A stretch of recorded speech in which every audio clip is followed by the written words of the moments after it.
Jangan bikin takut-takut suami. Baru pergi 1 jam menelpon. Di mana kok? Di mana kok? Di kantor Jakon. Pulang kok. Tekon lisu kok. Kalau nggak mau kau pulang, jaga memang kau. Baik. Nah dengar semua temanku kasih kecil. Ada tongko dong itu istrinya kasih begitu suaminya. Ada begitu di sini? Tidak ada. Maka lolos. Nah bilang nih suaminya kau dong, ada jauh di kantor ini ada. Dia bilang, foto dulu pale baru kirim nih.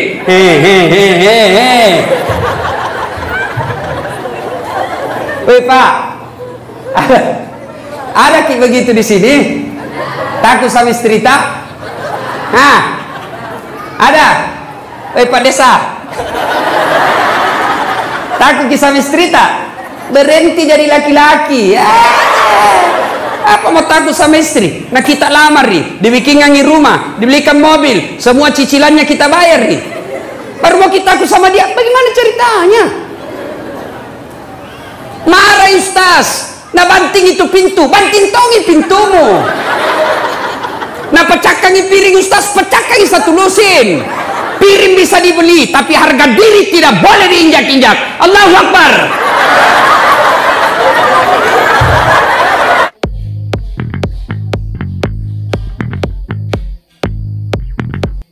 Ibu bapak, saudara-saudara sekalian yang saya hormati, saya mau cerita. Nah, ketika Rasulullah Sallallahu Alaihi Wasallam usia 40 tahun, Rasulullah kemudian menerima wahyu di Gua Hira. Gua Hira ini kurang lebih 7 kilo dari kota Mekah. Naiklah Nabi ke Gua Hira, datang malaikat Jibril. Malaikat Jibril memeluk Nabi. Nah pakai Nabi tak, dia peluk. Lalu Jibril berkata, Iqra, baca. Nabi bersabda, saya tidak tahu membaca. Malaikat Jibril ulang lagi, Iqra, baca. Saya tidak tahu membaca. Jibril ketiga kalinya makin dipeluk sampai Nabi sesak napas, hampir tidak lagi bisa bernapas. Lalu Jibril berkata, Iqra, baca. Nabi mengikuti, Iqra bismi rabbikal ladzi khalaq sampai ayat kelima. Menggigil Nabi, mekkei. Tahu mekke toh? Tahu?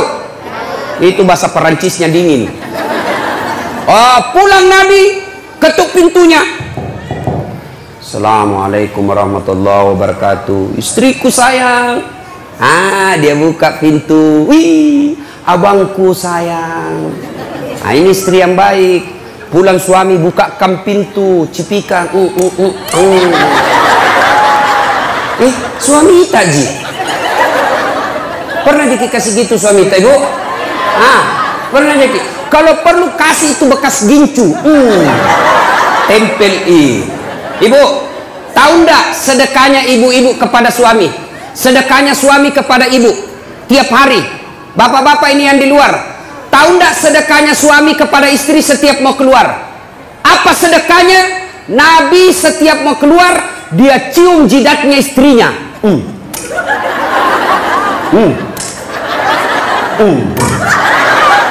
Dicium. Coba ciuman suami sebelum pergi kerja, sedekah seorang suami kepada istrinya. Maka bapak-bapak mulai besok sedekahlah sebelum keluar rumah. Kalau nak lupa suami tak ibu, kalau nak lupa suami tak, kasih ingat, Pak, sedekah. Sini kok aku sudah kai kok. Tapi ibu juga harus cantik. Mau disedekahi baru banyak osing. Mau disedekahi bau kalepanya, kariwil rambutna, kuning gigina. Nah bila suami tak, jauh-jauh kau deh. Ya. Datang Nabi Khadijah. Lalu Nabi berkata, wahai istriku, dingin aku dong, menggigil kak, selimuti saya. Masya Allah. Bu, ale bu, ku tanya ki dulu, ini misalnya toh 3 hari 3 malam tidak ada suamita, ditelepon tidak aktif HP-nya, dicari tidak tahu kemana, tiba-tiba datang menggigil. Ibu selimuti kak, kira-kira kita selimuti bu? Oh ibu, kita selimuti? Tidak, paling selimuti kak. Langsung, dari mana kok? Langsung diinterogasi. Selimuti kak ibu, langsung dia bilang, cidak kok. Itu Khadijah, suaminya 3 hari 3 malam keluar, pulang kedinginan. Wahai istriku, selimuti saya. Khadijah menjawab, sami'na wa ata'na, saya dengar dan saya taati. Maka hikmah pengajian pertama ibu, pulang ki pengajian ini, apapun nak perintahkan ki suamita, selama tidak bertentangan agama, wajib ibu ikuti. Saya ulang, apapun nak perintahkan ki suamita, selama tidak bertentangan dengan agama, ibu wajib mengikutinya. Dosa kalau tidak ikut. Tahu? Bu, pakai kok jilbab. Siap. Jangan yang sampi-sampi. Siap. Jangan yang pendek-pendek. Siap. Kalau ini tidak lakukan, bukan cuma dosa kepada Allah, tapi juga dosa kepada suaminya.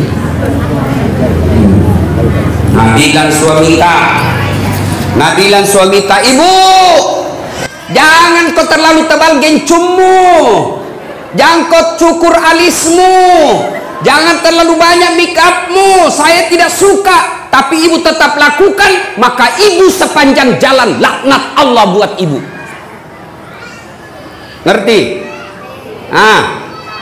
Ini sekarang ibu-ibu banyak nalawan suaminya. Kecuali, dengar, kecuali suamita na perintah ke yang bertentangan agama. Contoh, bu, dan saya mau pakai jilbab deh. Jelek kau kuliah kalau pakai jilbab kok. Sudah mi, buka itu jilbabmu supaya kelihatan itu rambutmu yang berombak-ombak, supaya kelihatan itu lehermu yang telu, supaya kelihatan itu seksi badanmu. Maka suami seperti ini tidak wajib ditaati. Ya, ibu, apa? Sudah milah.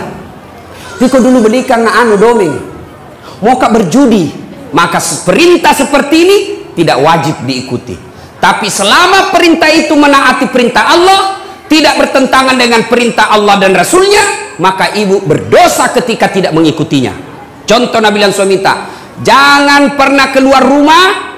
Tidak boleh kau keluar rumah sebelum saya pulang dari kerja. Maka kalau ibu keluar, haram langkah-langkah kaki ibu.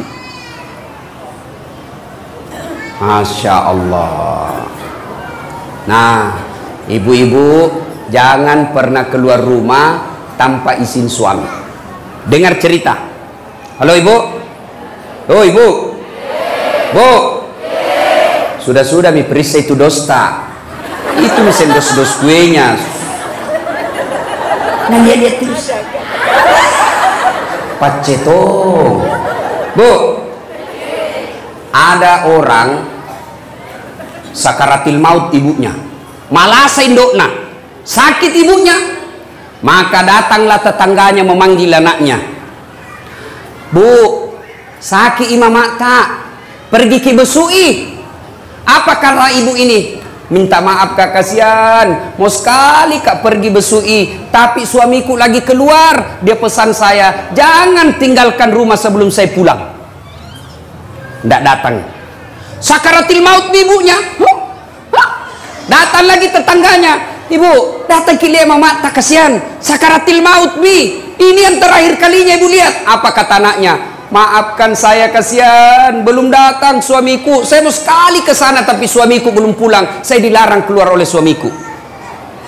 Meninggal ibunya, datang lagi tetangganya. Ibu, meninggal mima mata, kasihan. Pergi lihat yang terakhir kalinya. Tolong pergi lihat sebelum dimakamkan. Apa kata ini istri?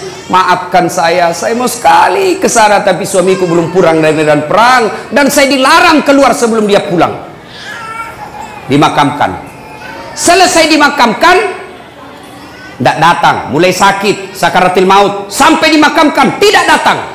Marah ini tetangganya, dia pergi lapor kepada Nabi. Dia pergi lapor sama Nabi. Ya Rasulullah, tetanggaku tega betul, mulai sakit, sakaratil maut, sampai dimakamkan ibunya. Saya datang panggil, besuk ibunya, dia tidak datang ya Rasul. Nabi lalu berkata, baik, kenapa bisa itu anak begitu? Kenapa bisa dia tidak datang? Lalu ini berkata, dia tidak datang karena dilarang suaminya keluar. Katanya suaminya pergi medan perang, lalu dipesan sama suaminya, jangan pernah keluar rumah sebelum saya pulang. Maka itu ibu tidak datang. Apakah Nabi marah? Apakah Nabi marah? Tidak. Nabi lalu bersabda, diampuni seluruh dosa ibu yang meninggal karena punya anak yang taat sama perintah suaminya. Masih ada ibu-ibu begini sekarang? Woi, masih ada? Oh, kasihan. Baru 10 menit pergi suaminya, na telepon temannya, datang mas. Cepat kok, tidak ada nih suamiku. Maka ibu-ibu saya heran, di mana-mana masjid ramai majelis taklim, di mana-mana ramai majelis-majelis taklim, bahkan setiap masjid ada majelis taklimnya. Tapi anehnya, kenapa ibu-ibu sekarang banyak yang tidak tahu taat sama suaminya? Demi Allah ibu, demi Allah, biar ibu salat tiap hari, bahkan sampai hitam jidatnya, puasa Senin Kamis, ngaji, tadarus, tahajud tiap malam, tapi tidak taat sama suaminya, mendurhakai suaminya, dia kurang ngajar sama suaminya. Demi Allah, jangankan masuk surga, baunya surga diharamkan bagi ibu seperti ini. Kenapa bisa Ustaz? Kenapa bisa begitu? Tahu, ibu harus tahu. Kenapa? Karena kami suami yang tanggung ibu nanti di akhirat. Ketika ibu melanggar, ketika ibu bikin dosa, kami suami yang tanggung dosanya ibu sebagai kepala rumah tangga. Beda ibu-ibu. Ibu-ibu taat ibadah, rajin sholat, tutup aurat, Senin Kamis puasa. Suaminya tukang judi, suaminya koruptor, suaminya pemabuk, suaminya pengedar narkoba, suaminya tukang tipu, tapi istrinya soleha. Demi Allah, istrinya tetap masuk surga, suaminya dibakar di neraka, tidak ada hubungan. Maka ibu, jangan keluar rumah tanpa izin suami, jangan lakukan apa-apa tanpa izin suami. Kenapa? Karena suami yang tanggung ibu nanti ketika di akhirat. Maka bersyukur ibu-ibu yang punya suami. Kenapa? Karena itulah nanti yang lindungi ketika di akhirat. Maka hargai suami tak, jangan hina suami tak gara-gara dia miskin. Ini banyak ini istri kurang ajar sama suaminya, mentang-mentang agak toi kok, ku taunya kok, nulamar ka dulu anu di seperangka ala sholat, ndak nu belikan ngar rumah lagi bapakku ini nutampati. Kamu juga saja selalu belikan ko baju pensiun mako, ndak ada gajinu.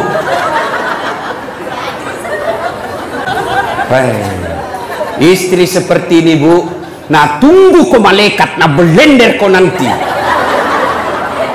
Yang ketawa serius kah ini? Ya. Salatullah, salamullah ala toha rasulillah. Salatullah, salamullah ala yasin habibillah. Tawassalna bismillah wa bil hadi rasulillah wa kulli mujahidinillah bi ahlil badri ya Allah. Khadijah tidak pernah sangka buruk kepada suaminya. Tahu sangka buruk? Tahu sangka buruk? Curiga yang berlebihan. Khadijah, dia laksanakan apa perintahnya, lakukan, dan tidak pernah sangka buruk. Yang kedua, pengajian kita pertama tadi, perintah suami laksanakan. Yang kedua, jangan pernah sangka buruk, berprasangka jelek sama suami. Nah, telepon suaminya ndak jawab, mana lagi ini, kasihan.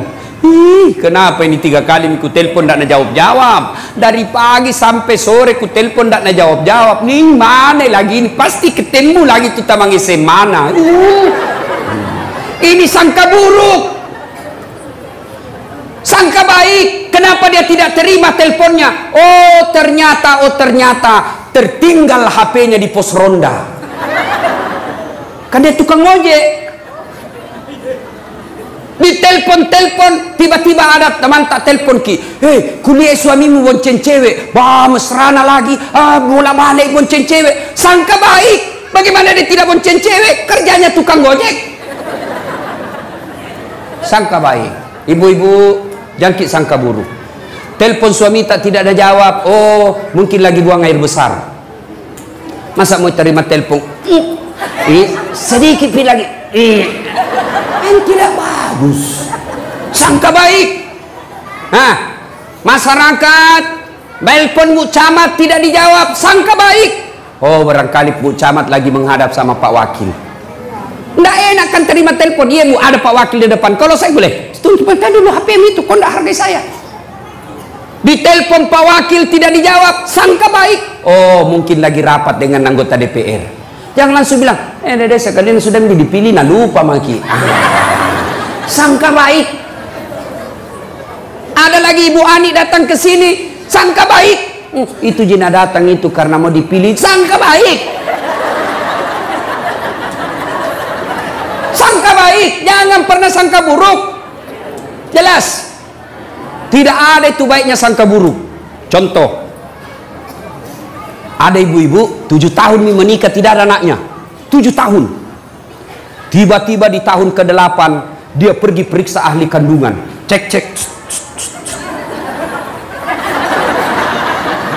Nah bilang dokter, alhamdulillah ibu sudah terlambat 2 bulan. Nah sudah bilang alhamdulillah. Nah telepon suaminya, Pak, alhamdulillah terlambat 2 bulan.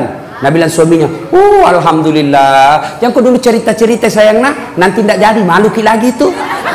Baiklah, rahasia bersama, tidak ada cerita. Beberapa hari kemudian datang petugas PLN. Assalamualaikum. Waalaikumsalam. Kata ibu, siapa ya? PLN ibu. Kenapa ki Pak? Ibu terlambat 2 bulan. Kenapa bisa tahu ini? Dari mana tahu ini? Langsung dia sangka buruk sama suaminya. Pasti ini lagi lah bolong ini, pasti karena kebetulan suaminya hitam. Lah bolos sih. Datanglah kasihan suaminya capek bekerja di kantor, dimarahi sama bosnya, di jalan kempes ban mobilnya, baru buka pintu langsung, memang tong kau lah bolong, pembohong, bilang jangan kau ngomong, kenapa kau ngomong? Apalagi masuk itu comok, karena istilah comok. Terjengkel tong orang capek, langsung kini bilangi bolong, nah balas nih maga kau comok, baru orang datang capek-capek mengamuk-ngamuk. Kenapa di itu PLN bisa tahu saya terlambat 2 bulan? Pasti kau yang cerita. Nah kita aja berdua. Kenapa bisa tahu PLN? Bukan saya kasih tahu. Marah ini suaminya di kantor PLN. Hei, kenapa kau bisa tahu istriku terlambat 2 bulan? Nah bilang ini ada catatannya Pak.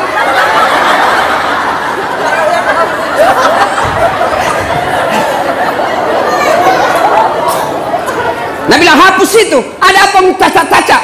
Hapus sih. Nah bilang boleh dihapus, tapi bapak bayar dulu. Nah bilang kalau saya tidak mau bayar. Nah bilang terpaksa punyanya bapak diputus. Kalau punya aku kau putus, apa nak pakai istriku di rumah? Nah bilang terpaksa istri tak pakai lilin. Coba, inilah akibat bersangka buruk. Ya, berapa banyak rumah tangga berantakan, yang akhirnya terjadi perceraian, yang akhirnya jadi perpisahan yang tidak nyaman. Anak jadi korban, mau ke bapaknya, bapaknya sudah punya istri, mau ke mamanya, mamanya punya suami, lalu akhirnya anaknya jadi korban dunia akhirat. Siapa yang bertanggung jawab? 2 orang tua ini ketika anaknya nanti masuk neraka. Gara-gara apa sebabnya? Sangka buruk. Sangka baik. Ibu-ibu, tidak ada itu enaknya sangka buruk. Sangka baiklah. Ada caleg sudah bikin pengajian, sudah pasang baleho, sudah datang silaturahmi, bagi-bagi jilbab, ternyata tidak terpilih. Sangka baik, oh bukan itu yang terbaik buat saya. Saya dulu 2013 ikut pilwali di Makassar. Dibetak Ustaz? Tidak. Siapa bilang dibetak Kak? Cuma yang menang lebih banyak suaranya. Belum tentu dia lebih jago dari saya. Nah, alhamdulillah saya ambil hikmah. Oh, ini hikmahnya saya tidak jadi wakil wali kota. Saya jadi ustadz. Sekarang karena saya jadi ustadz, keliling dunia ceramah. Ke New York. Tahu jaki New York? Dekatnya Malili. Dari New York pergi ke Jepang, pergi ke Italia, pergi ke Roma, ke Malaysia, ke Turki, ke Saudi. Semua dibayarkan. Sangka baik, sangka baik, sangka baik, sangka baik. Ibu-ibu tiba-tiba hancur usaha, sangka baik. Tiba-tiba suami berubah setengah mati, sangka baik. Suami tak jahat, sangka baik. Kalau dia berbuat jahat, dia yang tanggung dosanya di akhirat. Tenang perasaan. Tiga mau meruntuk tu mak bele ko Andre ko tu runtuk mak cako mak bele ko mak. Ya, ibu-ibu, kalau ini rumus kita pakai, sangka baik, tenang perasaan. Kalau kita selalu sangka buruk, belum terjadi kita sudah sangka buruk, begini nanti, begini nanti, begini nanti, maka ibu akan sengsara, tidak bisa tidur. Ibu itu Khadijah, sebelum menikah sama Nabi, beliau janda terkaya di Mekah. Ada janda kaya di sini? Hah? Ada? Saya cuma bertanya. Jangan maki bilang ustaz cari janda. Tidak.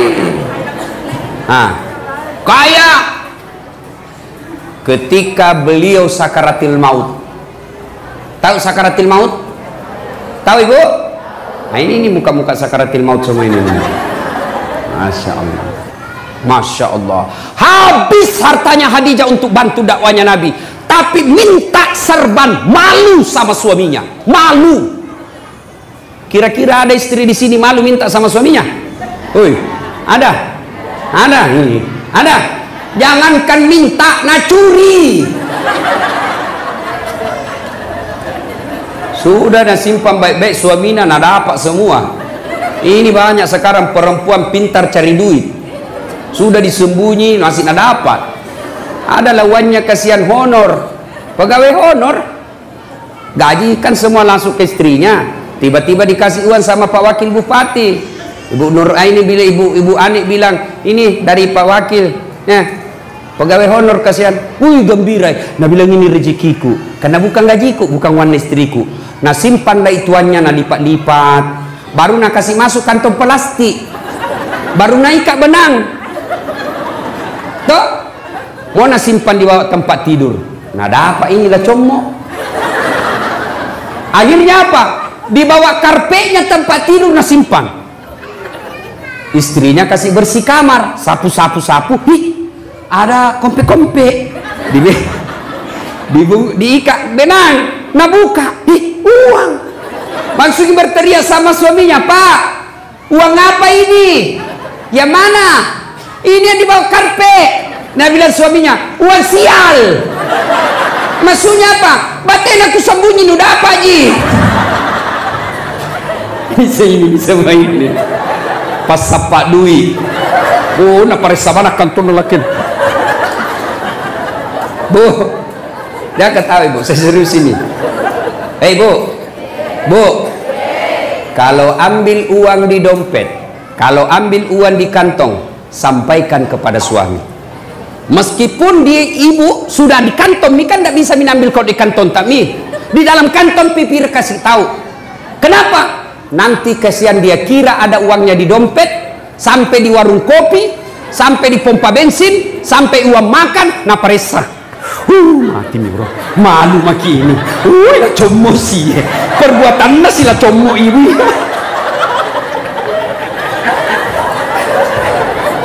Jelas? Itulah sebabnya ibu, tidak boleh ibu ambil tanpa izin suami. Kenapa? Karena itu pasti ada tujuannya. Mengelola keuangan rumah tangga itu ada materinya, ada manajemennya. Gajinya suami, ambil suami 100% oleh istri. Tapi penghasilan-penghasilan lain itu uang suami namanya. Untuk apa? Karena kadangkala ada kejadian darurat yang tidak disangka-sangka sehingga butuh uang. Itulah simpanannya suami. Gajinya suami, pembeli beras, pembeli ikan, pembeli lauk pauk, pembeli lain-lainnya. Tapi ketika tiba-tiba mobil tabrakan, pak, tidak mungkin uangnya gajinya dari istri yang sudah diambil, maka itulah simpanannya suami. Maka ibu jangan ambil ketika ada simpanan suami, karena itu pasti ada tujuannya disimpan suami tak. Jelas ibu? Jelas? Salatullah salamullah ala toha rasulillah. Salatullah salamullah ala yasin habibillah. Tawassalna bismillah wa bil hadi rasulillah wa kulli mujahidilillah bi ahlil badri ya Allah. Nah, satu, taati suami. Dua, sangka baik. Tiga, jangan mengambil tanpa izin suami. Jelas ya? Jelas ya? Yang keempat, Khadijah ternyata menopang suaminya, mendukung suaminya sepenuhnya. Karena ini laki-laki, biar bagaimana jagonya, tanpa dukungan istri hancur. Betul ya bu? Betul? Maka tapi jangan tom berlebihan ibu. Ada itu di Kolaka, nah bunuh suaminya, nah tikam suaminya pakai pisau dapur, nah tutup kamarnya dulu, baru nah tikam sampai meninggal suaminya. Ditanya, kenapa kau kasih begitu suamimu? Dia bilang, setengah mati ku bantu, setelah berhasil dia mau kawin lagi, lebih baik ku bunuh. Bah, bikin takut-takut. Dia bilang, biar jelek suami ku, jangan ku ambil ki, biar pengangguran jangan ku ambil ki, itu milikku dunia akhirat. Nah, bu, pak, halo bapak, percaya pak, bapak tidak akan sukses tanpa dukungan istri. Mau ki contoh? Mau contoh? Pak Wakil Bupati, biar jago bagaimana kalau Ibu Ani tidak setuju, tidak jalan. Maksudnya pak, mau pergi sosialisasi, tiba-tiba Ibu Ani bilang, pak, urus dulu anakmu. Apa? Tidak bisa begitu? Sama saya, biar jago bagaimana kalau tidak dibantu istri, tidak mungkin. Kenapa? Saya mau bikin konsep untuk ceramah besok. Tiba-tiba, Ustaz, anakmu mangisi, ambeki. Tidak bisa maki lagi konsentrasi. Mau pergi dan bilang, anakmu ganti pokoknya. Maka kita laki-laki bisa sukses. Karena bilang apa? Pergi maki sayang, anak tak saya yang ngurus. Serahkan semuanya sama istri tak. Kita pergi maki dakwah, saya urus semuanya. Masya Allah. Itu istri yang baik. Jangan bikin takut-takut suami. Baru pergi 1 jam menelpon, di mana kok? Di mana kok? Di kantor jakon. Pulang kok. Tekon lisu kok. Kalau tidak mau kau pulang, jaga memang kau. Baik. Nah dengar semua temanku kasih kecil. Ada tongko dong itu istri nak kasih begitu suaminya. Ada begitu di sini? Tidak ada. Makan lolos. Nah bilang nih suaminya kodong, ada jauh di kantor ini ada. Dia bilang, foto dulu pale baru kirim nih.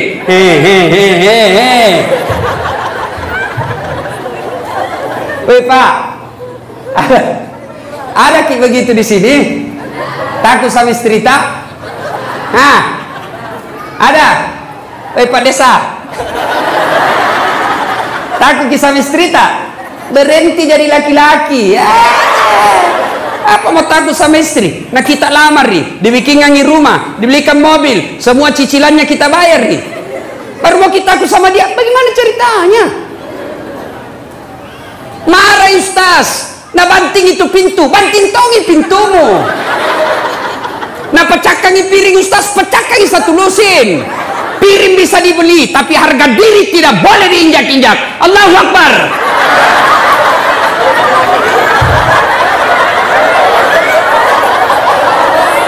Iya Pak, setuju? Nah bilang mak jallo aja Ustaz, mak jalloi. Nah pecahkan televisi, pecahkan televisi supaya berhenti menonton. Televisi bisa dibeli, tapi harga diri sebagai laki-laki jangan kau injak-injai. Baik. Allahu Akbar. Nah bilang orang, jadi Ustaz tidak takut sama istri, takut bilang, apalah aku takut sama istriku, cuma istriku lebih berani dari saya.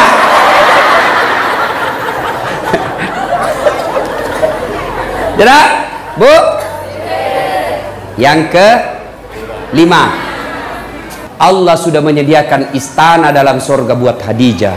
Istana dalam surga untuk Khadijah yang terbuat dari mutiara.